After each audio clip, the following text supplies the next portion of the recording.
नमस्कार दोस्तों, मैं नीलिमा शर्मा प्रार्थना के महत्व में आप सभी का स्वागत करती हूँ। आज के हमारे इस वीडियो में मैं आपको जितिया व्रत में सुनी जाने वाली एक पौराणिक कहानी सुनाने वाली हूँ। अगर आपको ये कहानी पसंद आए तो नीचे कमेंट बॉक्स में जीमूत वाहन भगवान की जय अवश्य लिखें। तो आइए सुनते हैं जितिया व्रत की कहानी। एक समय की बात है, नर्मदा नदी के तट पर पंचवटी नाम का एक नगर था। नगर के पश्चिम दिशा में मरुभूमि थी जिसे बालूहटा भी कहा जाता था। वहां एक विशाल पाकड़ का पेड़ था।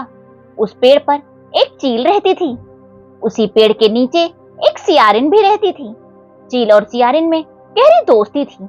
एक बार दोनों ने मिलकर कुछ स्त्रियों को जितिया का व्रत करते देखा। तब उन्होंने भी ये व्रत करने का संकल्प ले लिया। फिर दोनों ने जीमूत वाहन भगवान के लिए निर्जला व्रत रखा। व्रत के दिन उस नगर में एक बड़े व्यापारी की मृत्यु हो गई और व्यापारी का दाह संस्कार उसी मरुस्थल पर किया गया जहां चील और सियारिन रहती थी।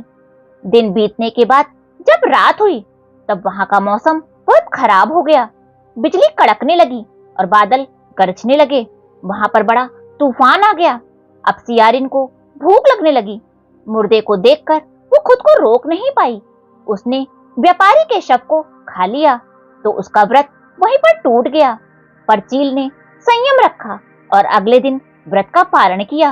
फिर अगले जन्म में दोनों सहेलियों ने ब्राह्मण के परिवार में दो पुत्रियों के रूप में जन्म लिया। चील बड़ी पुत्री बनी और उसका नाम शीलावती रखा गया। शीलावती का विवाह बुद्धिसेन के साथ हुआ। सियारिन का जन्म छोटी बहन के रूप में हुआ और उसका नाम कपूरावती रखा गया। उसकी शादी नगर के राजा मलाईकेतु के साथ हुई। अब कपूरावती कंचनवटी नगर की रानी बन गई। भगवान जीमूत वाहन की आशीर्वाद से शीलावती के 7 पुत्र हुए, किंतु कपूरावती के सभी बच्चे जन्म लेते ही मर जाते थे। कुछ समय के बाद शीलावती के 7 पुत्र बड़े हो गए। वे सभी राजा के दरबार में काम करने लगे। कपूरावती के मन में उन्हें देखकर ईर्ष्या की भावना आ गई और उसने राजा से कहकर शीलावती के सभी पुत्रों के सिर कटवा दिए और उन्हें 7 नए बर्तन मंगवाकर उनमें रखकर लाल कपड़े से ढककर शीलावती के पास भिजवा दिया।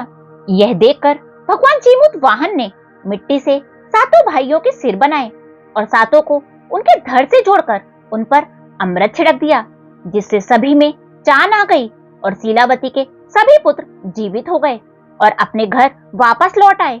जो कटे हुए सिर रानी ने भेजे थे वो फल बन गए।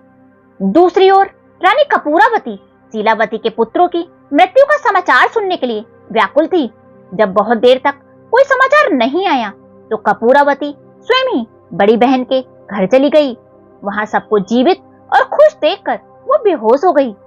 जब उसे होश आया तो उसने अपनी बहन को सारी बात बताई और अपनी गलती की माफी भी मांगी। उसे अपनी गलती का बहुत पछतावा था। भगवान जीमूत वाहन की कृपा से शीलावती को पूर्व जन्म की सभी बातें याद आ गईं। वो कपूरावती को लेकर उसी पाकड़ के पेड़ के पास गई और उसे सारी बात याद दिलाई। यह सुनकर कपूरावती उसी समय मृत्यु को प्राप्त हुई। जब राजा को यह खबर मिली तो उसने उसी जगह कपूरावती का दाह संस्कार करवा दिया। हे भगवान जीमूत वाहन, जैसे आपने शीलावती के 7 पुत्रों की रक्षा करी, वैसे ही इस कहानी को कहने वाले, सुनने वाले और हुंकारा भरने वाले के भी पुत्रों की रक्षा करना। बोलो जीमूत वाहन भगवान की जय।